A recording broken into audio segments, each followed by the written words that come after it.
down to it. But like we saw a few weeks ago, and like I mentioned earlier, Pharaoh definitely has proven he can hang with the best of them. So I'm very interested to see how this set plays out. And we're back to small battlefield. Jakal loves the stage, apparently. It's a good stage. It's a very good stage. Like, it keeps a lot of what Wolf wants to do, like, in a lot of, like, variants as well. Like, Wolf can sometimes play the, like, I have more range than you, my buttons are disjointed. I can play around that very effectively. But you can also play the high speed of, like, approaching game and, like, blitz people with your safety and your coverage and your activity of your aerials. So you have, like, a lot of access to different game plans that you can pivot to, which Jakal loves to do. Like, oh, he got that back air, but the double jump armor. No.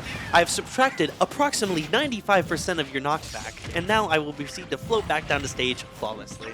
Yeah, we'll just see how much longer he can do that. The negative armor is not going to last much longer against many of Wolf's aerials, but the spot works dodge forever. Up tilt, yep.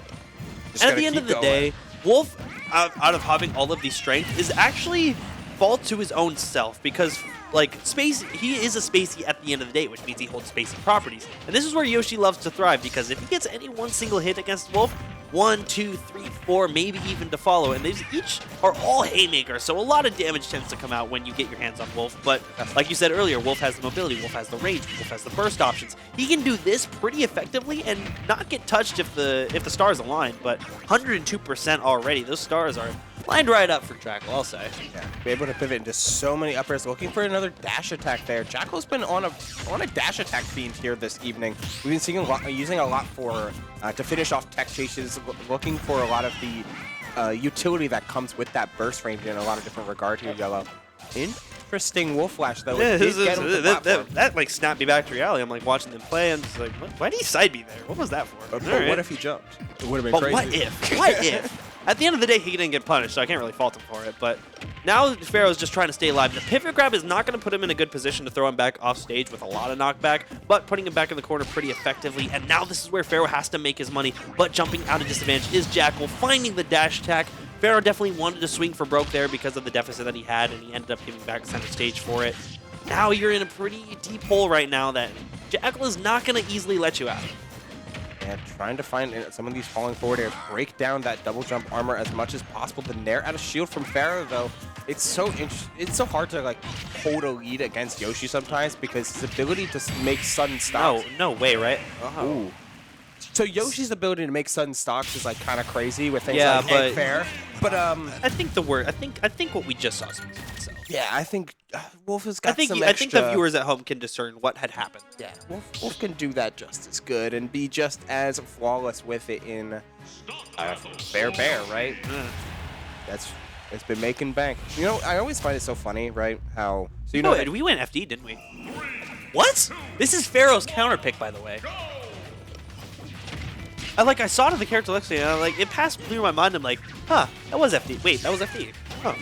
All right, well, Pharaoh's trying something out here. He definitely knows something that I don't right now, but I don't hate it, right? Because one of the biggest, we saw Jakal take Pharaoh from 0 to 80, right? And that was largely on the back of Pharaoh got down throw dash attack onto the platform and was just stuck holding the mix-up that eventually led to triple up air.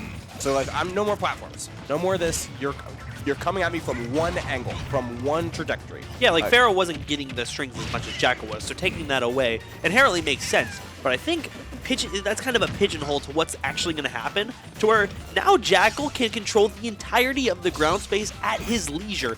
Gun, even Rising Nair can do so much, and Pharaoh doesn't really have a movement answer to that because he's forced to stay grounded or jump so far above Wolf that now Wolf is sharking him.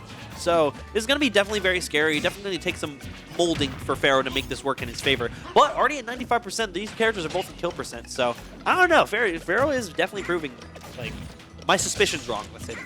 Yeah, sometimes you just gotta know when you know that you can take more hits of laser than you can of up air, right? And Bow. Oh no! Had too much knockback on that jab. That was interesting.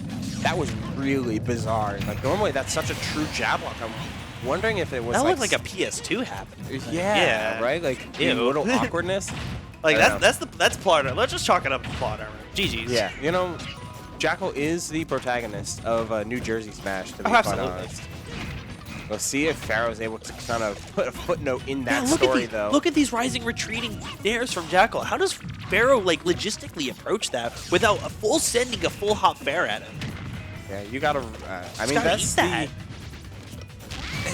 one of the biggest things about retreating buttons, right? Like, especially like if you're at a disadvantage, that is kind of hard, and they are really, really safe. No, don't get me wrong. Right. But sometimes if Jakal is just like, well, if you're gonna gun and retreating nair, like, I don't have to commit to this until you establish a pattern of habit. Right. Like that. You're gonna jump back gun and then roll in on my attempted overcommitment. Well, then I'm just gonna wait for your roll in and get 59% and slowly but steadily crawl your way back into this game. That's when the game changes. That's when adaptations happen. But I think since this stage is so prominent for like Wolf in general, I think Jakal's going to be able to adapt to these situations a little bit faster. He's going to realize the counterplay from Pharaoh and know the decision to make a little bit quicker. But Pharaoh is still keeping this very competitive. 150% is definitely a serious situation to be at. The back throw starts killing. The elusive back throw kill. That doesn't kill. He's got to be at the ledge with like 5 pummels. He went for the roll away. He's like, come at me. I want it. I want it. Definitely hit this first time. 100%. Yeah. FD's pretty small. Yeah. But like, you take these lasers now. Like, I feel like you feel pretty good about like throwing eggs to try to contest. You don't take a dash attack though. He's like, all right, play neutral. Bow. Rodillo saucer. One of the going for the down air, like drag down. Oh, that down air from ledge was really cool. Forever. But it just super negative working.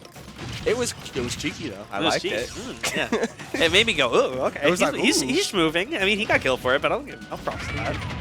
Oh, jump right into it. That's a ton of damage. Looking for the nair afterwards, though, instead of the double up there. Oh, he tried to call out the jump. Not going to give it to him is Jakal, saving very reserved. And now we're going back to the gun. They're not going to press advantage too hard because that's where Pharaoh like wants to steal back turns in this situation like this. Because Yoshi does a pretty good job of it with his frame data and his movement. But Jakal's saying, nah, we're going to go back to the basics. We're just going to make sure I can win this in a flowchart way. I can be the better player, so I'm not going to press advantage if I don't need to. That's exactly what happened. Jakal catching the landing with a dash attack on FD because guess what? He had nowhere else to go because FD.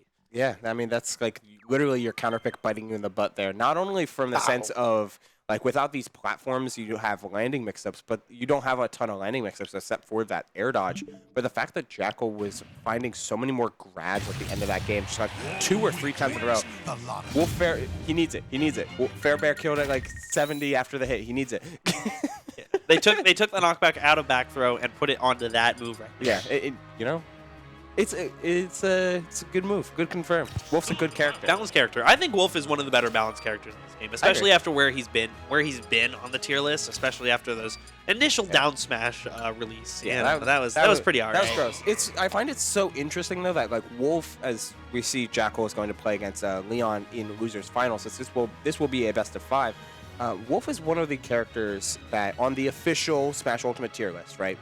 He was the highest ranked character never to put in top 5 by anybody. 71 people filled out that ballot. Not one person thought he was top 5, which is very interesting because it's almost common consensus that he's always been the sleeper. Like, him and Sonic have always been like the sleeper top 5 characters. Everybody kind of established that. It was Palutena initially, but now she kind of fell off with the meta, even though she's still very good. Yeah,